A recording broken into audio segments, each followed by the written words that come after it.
हम जो करते हैं वो बोलते हैं।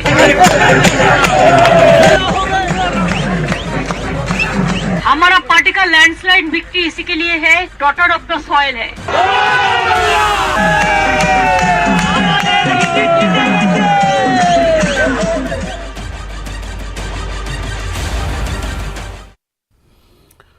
नाज़रीन आदाब, न्यूज़ 18 उर्दू में आपका इस्तकबाल है। मैं हूं विसाल आजम और आप देख रहे हैं खबर खास।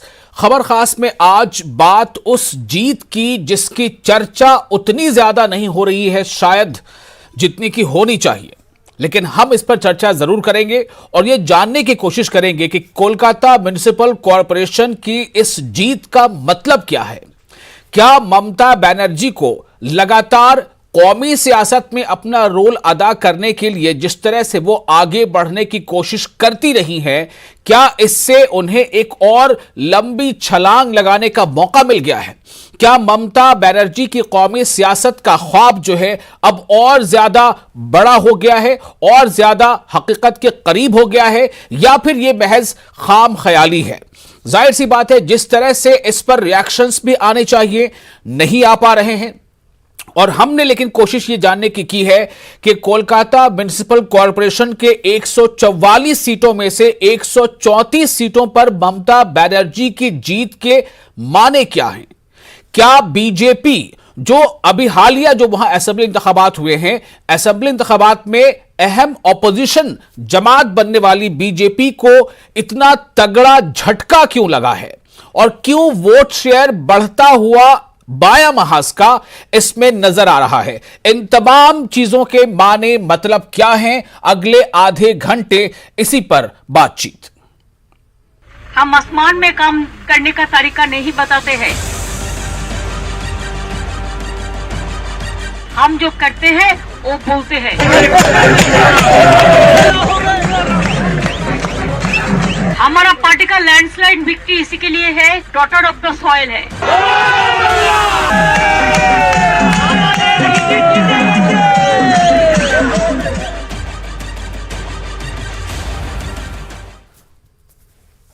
तो अगले आधे घंटे हम कोलकाता म्युनिसिपल कॉरपोरेशन के इस नतीजे को लेकर हम बातचीत करेंगे। हमारे साथ 3 खास मेहमान होंगे। हमारे साथ टीएमसी के भी लीडर होंगे, हमारे साथ बीजेपी के भी लीडर होंगे और हमारे साथ सीनियर जर्नलिस्ट कम पॉलिटिकल एनालिस्ट वो भी होंगे। हमने कोशिश की थी कि इस प्रोग्राम में कांग्रेस भी एक हिस्सा ले, कांग्रेस भी अपनी शराकतदारी निभाए, लेकिन कांग्रेस ने इस मौजू पर कुछ कहने से साफ पल्ला झाड़ लिया है, इनकार कर दिया है। आइए पहले आपको सुनाते हैं कि कोलकाता की इस जीत पर खुद ममता बनर्जी ने क्या कहा है। Of course, it's a victory for the national politics also, because the other national party also they contested against us together, BJP, Congress, and CPM, and they are all defeated by the people. And this is the verdict. This is a mandate. It is of the people, by the people, for the people.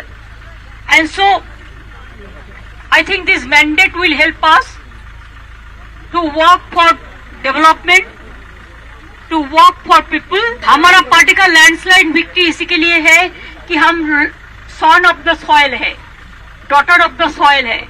हम लोग land में ही काम करते हैं, हम आसमान में काम करने का तरीका नहीं बताते हैं।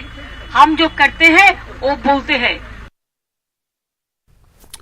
तो हम जो करते हैं वही बोलते हैं, या यूं कह ले कि हम जो बोलते हैं वो करते हैं। हम हवा हवाई यानी आसमान की बातें नहीं करते हैं। एक तो ये वजह बता रही है ममता बनर्जी इस जीत के पीछे, और उन्होंने ये भी कहा है कि हम सन ऑफ सॉइल यानी डॉटर ऑफ सॉइल हैं, हम जमीन से जुड़े रहते हैं, इसलिए भी लोगों ने हमें ये इस जीत से हमकिनार किया है। उन्होंने ये भी कहा कि हमने बहुत काम किया है, कोलकाता को हमने बहुत ब्यूटिफाई किया है और डेवलपमेंट का काम बहुत तेजी से हुआ है, हम उसे भी आगे बढ़ाएंगे। ये ममता बनर्जी कह रही थी अपने बयान में आगे। हम इस पर इसकी एनालिसिस करेंगे कि उनकी बात में कितनी सच्चाई है।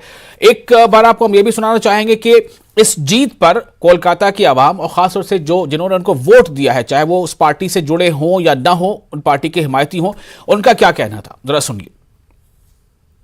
ममता बहन को प्यार करते हैं और उनके काम को सराहे बोल करके आज हम लोग को इतना सीट मिला है। Of course, it's a victory for the national politics also. আশা করি দিদি এবার দিল্লি যাবে। इस प्रकार की राजनीति अब और नहीं चलेगी। हम लोग लैंड में ही काम करते हैं, हम आसमान में काम करने का तरीका नहीं बताते हैं। পুরো ভারতবর্ষে 2024 আমাদের তৃণমূল কংগ্রেস নেত্রী মমতা বন্দ্যোপাধ্যায়কে প্রধানমন্ত্রী করার যে মানুষরা শপথ নিয়েছেন। तो ये आपने सुना क्या कहना है बीजेपी के अमित मालवीय। ये कह रहे थे कि जिस तरह से यहाँ वोट हुआ है काफ़ी तशद्दुद होता है, कई जगहों पर बॉम्ब भी चले और ये जो राजनीति उसका दौर अब ख़त्म हो गया है और कोलकाता की आवाम जो है वाकई एक वक्त ऐसा आएगा कि उसका वो जवाब देगी। तो हम अब अपने मेहमानों को रुख करेंगे। हमारे साथ हैं संजय सरकार जो टीएमसी के सीनियर लीडर हैं। हमारे साथ होंगे सूरज कुमार सिंह जो बीजेपी के लीडर हैं, बल्कि वो हमारे साथ जुड़ चुके हैं, और जे सागर हैं सीनियर जर्नलिस्ट और पॉलिटिकल एनालिस्ट। आप तीनों का बहुत बहुत इस्तकबाल है। और सबसे पहले मैं जे सागर में आपके पास आना चाहता हूं ताकि हमें एक वो तस्वीर मिले जो किसी सियासी तड़के से अलग हो। मैं जय सागर साहब आपसे जानना चाहता हूं कि ममता बनर्जी की इसे आप जीत मानते हैं या इसे आप एज ए होल टीएमसी वर्करों की जीत मानते हैं, या उससे ज्यादा ये ममता की जीत से ज्यादा क्या ये बीजेपी की हार है? चूंकि जो असेंबली इंतखाबात में जो वोट शेयर बीजेपी का था, अहम ऑपोजिशन जमात होने के नाते भी वो वोट शेयर इसमें तकरीबन 20% गिरता हुआ दिखाई दे रहा है। मतलब क्या है?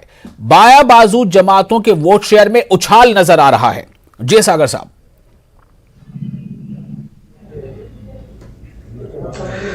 देखिए विशाल, सबसे पहली बात यह है कि जिस तरह से नेशनल मीडिया या रीजनल मीडिया इस बात को लेकर इस बात को उछाल रही है कि ये ममता की बहुत बड़ी जीत है और ममता ने वाकई एक बार फिर से कमाल कर दिया, मैं ऐसा नहीं मानता हूं। ये जीत तय थी।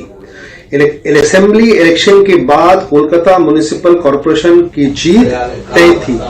कितने सीटों से वो जीतेंगी ये भी लगभग तय था, क्योंकि भारी मतों से असेंबली इलेक्शन में ममता बनर्जी की पार्टी की जीत हुई, सरकार बनी। उसके बाद हमें कोई शौक नहीं लगा कि ममता बनर्जी की पार्टी ने इतने सीटों से जीत लिया। अहम मुद्दा यहां पर है कि जो आपने उठाया अभी कि बीजेपी के वोट परसेंटेज का, वो डेफिनेटली बहुत बड़ी बात है कि 29% से वो आज जो है 9% के पास आ गया और वाम मोर्चा का वोट में जो है इजाफा हुआ। ये दो महत्वपूर्ण पहलू है इस इलेक्शन का।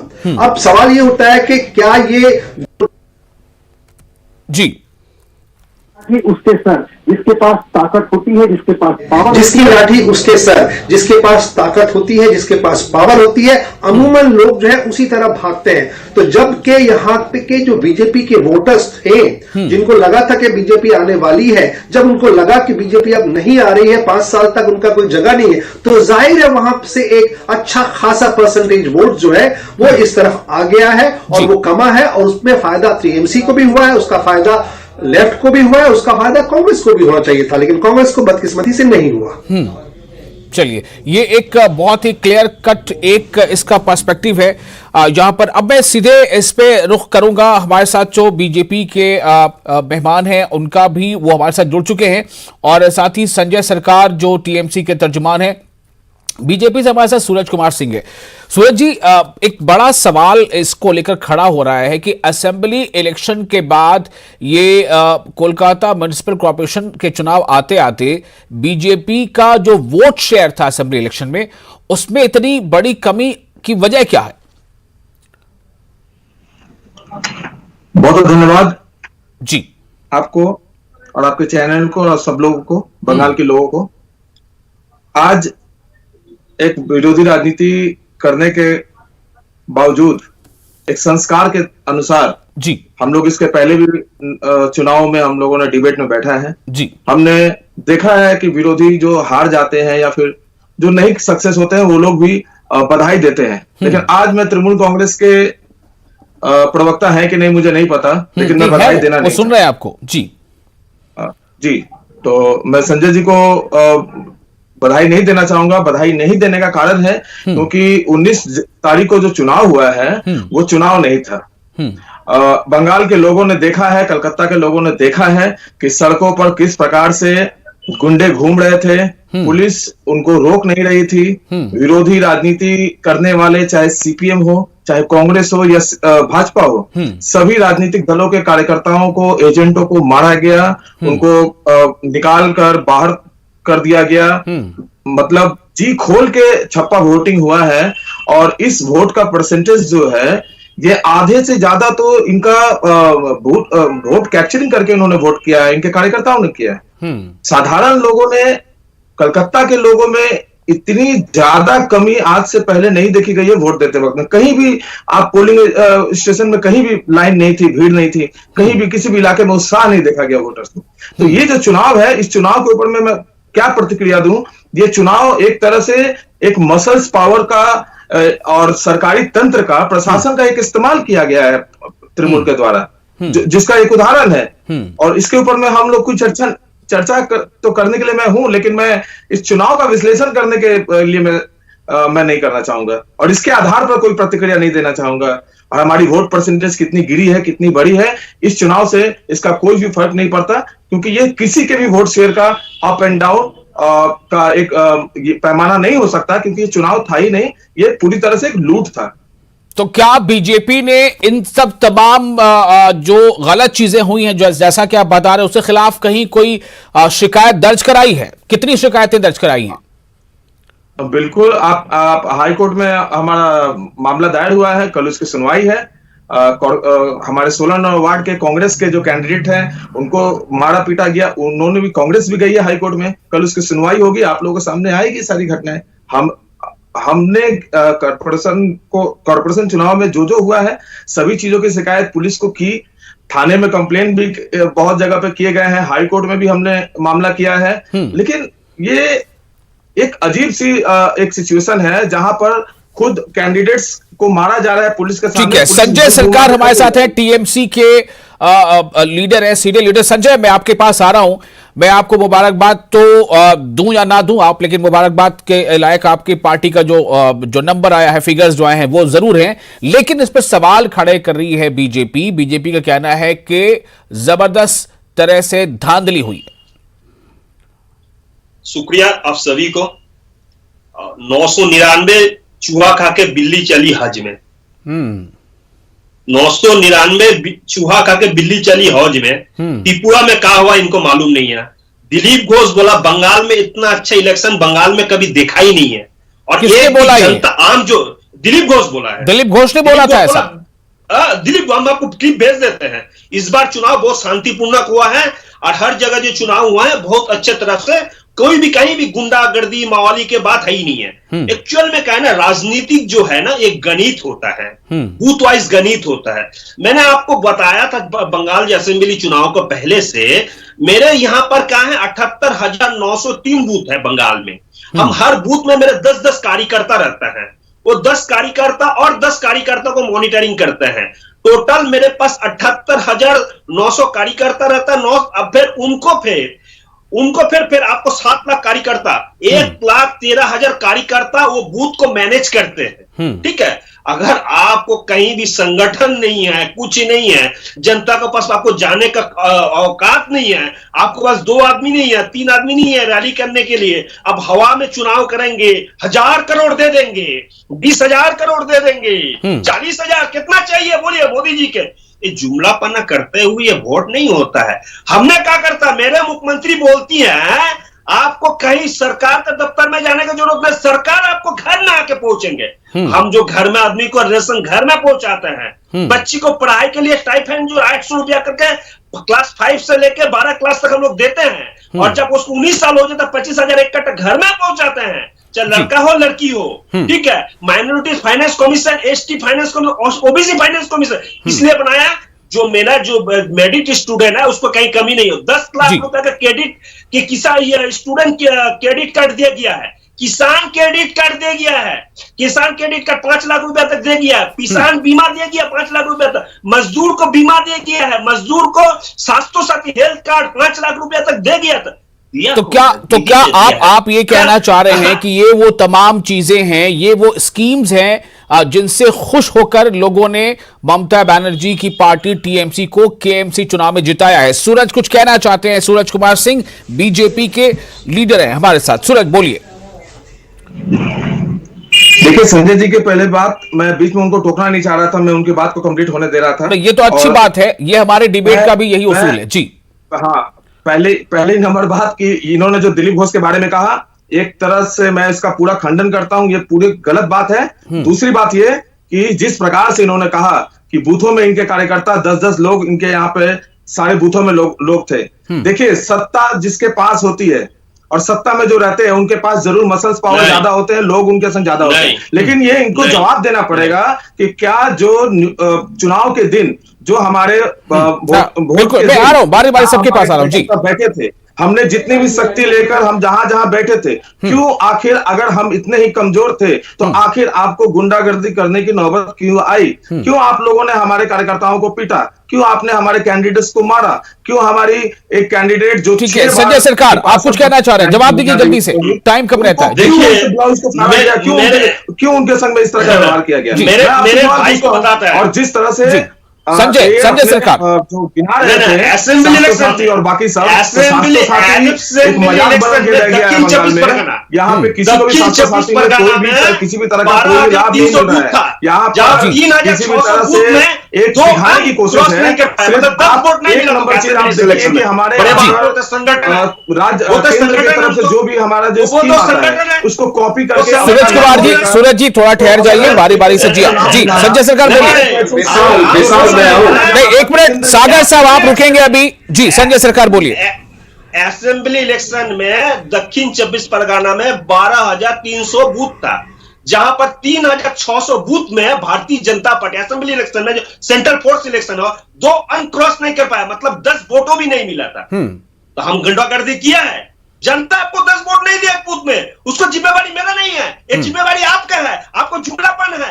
आप 7 साल में ना 14 करोड़ आदमी को नौकरी दे पाए हैं। हर इंडस्ट्रीज को बंद कर दे रहा है। गवर्नमेंट के जितना पीएस हुआ, बीएसएनएल 40,000 करोड़ लॉस दे रहा है, पीएनबी 12,000 करोड़ रुपया लॉस। ठीक है, ओके जय सागर साहब, देखिए कुछ क्या ये कहते हैं कि रोटी दोनों हाथों से बनती है या ताली दोनों हाथों से बजती है, तो क्या कुछ सूरज कुमार भी अपनी बातों में सही है? और क्या जी सागर साहब बोलिए। ये पूछना चाहता हूं कि आपकी बीजेपी के प्रवक्ता ने जवाब दे दिया, जिसके पास पावर है उसी की हुकूमत है, जिसके पास लाठी है उसी का बैल है। ये सिंपल बात है। त्रिपुरा में जो हुआ बंगाल में भी वही हुआ, इसमें कोई दो राय नहीं है। सवाल जो है कि टीएमसी के जो नेता कह रहे हैं कि मेरे पास कार्यकर्ता है, 1000 है, लाखों है, वो बात सही है। बीजेपी की संगठन यहां पे कमजोर है, वो भी बात सही है। लेकिन सवाल यह है कि टीएमसी के स्पोक्स पर्सन को यह जवाब देना होगा कि कुछ वार्ड में कुछ कैंडिडेट ने 62,000 वोटों से जीता है। यहीं पे सवाल उठता है कि क्या छप्पा वोट हुआ? इल्जाम लग रहे हैं, आवाजें उठ रही हैं। आप किसी भी इलाके में मैं गुजर रहा हूं, जहां कल से मैं जिन इलाकों में गुजरा हूं, हर इलाके में इस बात की इस शोर है, इस बात का चर्चा है कि डेफिनेटली रिगिंग हुई है। इस पे कोई दो राय नहीं है, डेफिनेटली। लेकिन सवाल मेरा यह है कि टीएमसी बिना रिगिंग की जीत सकती थी, बिना रिगिंग की जीत सकती थी टीएमसी। 164 सीट भी ला सकती थी। इन्हें कोई जरूरत नहीं थी, इन्हें कोई जरूरत नहीं थी इस तरह। वो 2 जगह का नाम बताइए। आप रिगिंग हुआ है। सुनिए सर, मैं जमीन पे चावल देता हूं, मैं जमीन पे आप बाहर में बैठ के बहुत कुछ बोल नहीं सकते। 365 सर आप लॉलीपॉप दे, मैं आपके ईवीएम का बटन बना के आपके कार्यकर्ता हॉस्पिटल पहुंचाने के लिए तृणमूल के कार्यकर्ता बूथों को लूट रहे हैं। सुभाष सरकार की जो सिंपल बातें हैं, आप इलाके में घूमिए, बुनियादी रूप से जमीन पे उतरिए, हर इलाके में देखिए। आपके इलाज की जरूरत है, बंगाल में आ जाइए, फ्री में आपको ट्रीटमेंट कर देंगे। बंगाल में आप आ जाइए, आपको फ्री में ट्रीटमेंट करा देंगे। नहीं, ये संजय सरकार मैं आपसे इस बात की उम्मीद नहीं कर सकता। आप इस तरह से बात नहीं कर सकते। आप अपनी बात दलीलों से रखिए। आपने अगर ये पूछा कि हमें वो 2 बूथों का नाम बताइए जहां रिगिंग हुई है, ये आपका सवाल अच्छा था, लेकिन आपका ये कहना बाद में वो बातें सही नहीं है। सागर साहब, क्या आप कुछ बूथों के, कुछ इलाकों के नाम बता सकते हैं जैसा जय सागर जो संजय सरकार इस बात का क्लेम कर रहे हैं कि ऐसा कहीं नहीं हुआ, कुछ भी नहीं हुआ? वो गलत, उनको जानकारी नहीं थी कि उसकी पार्टी जीती है। मैं ये नहीं कह रहा हूं कि मैं उनको बता नहीं सकता हूं। मैं एक सेकंड बता नहीं सकता, जानकारी नहीं है। मैं ये नहीं कह रहा हूं कि मैं 2 बूथ का नाम लूंगा। मुझे आप माफी मांगिए। आपको संजय सरकार थोड़ा सब्र रखिए, आप जीत गए हैं, थोड़ा सब्र रखिए, जवाब सुनने दीजिए। जमीन पे नहीं है, आप जमीन पे नहीं है, हम जमीन, आप मेरी जवाब को सुनिए ना। आने वाले मैं ये सवाल उठा रहा हूं, आप मेरी बात सुनिए। सुभाष जी मेरी बात। संजय सरकार देखिए, मुझे आपका, मैं नहीं चाहता किसी को मैं ये कहूं कि आपका मुझे माइक बंद करना पड़ेगा। सरकार जी आपने मेरी बात नहीं समझ रहे। मैं ये कह रहा हूं कि एक कैंडिडेट 62,000 वोटों से जीतता जब है तो सवाल उठती है। एक कैंडिडेट जब 40,000 वोट से जीतता है तो सवाल उठता है। एक कैंडिडेट जब 30, जहां पे पूरे इलाके में 80,000 वोट है, वहां पे 62,000 से कोई जीतता है तो सवाल उठता है। और गली गली में शोर है, लोगों का कहना है, जिन लोगों से मुंह मिल रहा हूं, मैं ये नहीं कह रहा हूं कि इन्होंने दिया या इन्होंने दिया। मैंने कहा शोर मचा है कि रिगिंग हुई है। मैंने ये कहा कि ठीक है, लेकिन क्या ये कह देना कि शोर मचा है ये काफी होगा किसी को ये कहने के लिए कि रिगिंग हुई ही है? ये भी हमें सोचना पड़ेगा। ठीक है, सूरज कुमार सिंह जी, सूरज कुमार, यो आप ये कह रहे हैं कि जिसकी इख्तिदार, यानी जो सत्ता में है, जो इख्तिदार में होता है, वो मसल पावर यूज करता है। क्या इसे हम बंगाल के बाहर के लिए भी समझ सकते हैं? देखिए, मैं पहले तो बता दूं कि संजय सरकार जिस प्रकार से एटीट्यूड दिखा रहे हैं यहाँ पर डिबेट में, ये इनका सत्ता का जो नशा है, वो नशा साफ इनके ऊपर में जो है चढ़ा हुआ है, ये दिखाई दे रहा है। इन लोगों के गुंडों ने सरेआम सड़कों पे, मेरे सवाल का आपने जवाब नहीं दिया। क्या आपकी कहीं भी बात सिर्फ बंगाल तक सीमित है या बंगाल के बाहर भी ऐसा होता है? मैं आपका जवाब दे रहा हूँ कि भारत के किसी भी कोने में, मुझे बोलने दीजिए, लेट मी फिनिश, कि हिंदुस्तान में, चलिए, लेकिन देखिए, अब ठीक है, आपकी बात समझ गए। मैं बात आपकी बात समझ गया। आपने कहा कि वहां मसल पावर का इस्तेमाल हुआ है, बहरहाल, लेकिन अब ये जो हमारी अलग अलग जो इंस्टीट्यूशंस है, उनका काम है, अगर उन तक शिकायत जाता है तो उसको तय करेंगे कहां क्या हुआ, कहां कुछ नहीं हुआ। फिलहाल जो टैली सामने है वो यही है कि 144 में से 134 पर टीएमसी कामयाब हुई है। बीजेपी का वोट शेयर 20% गिरा है असेंबली चुनाव के मुकाबले। बायां बहास का वोट शेयर 7% ऊपर गया है। मतलब क्या है? ममता कह रही है कि यह कौमी सियासत के लिए भी जीत है। बहुत शुक्रिया आप मेहमानों को और आप नाज़रीन का भी आदाब। हम जो करते हैं वो बोलते हैं। हमारा पार्टी का लैंडस्लाइड विक्ट्री इसी के लिए है, डॉटर ऑफ द सॉइल है।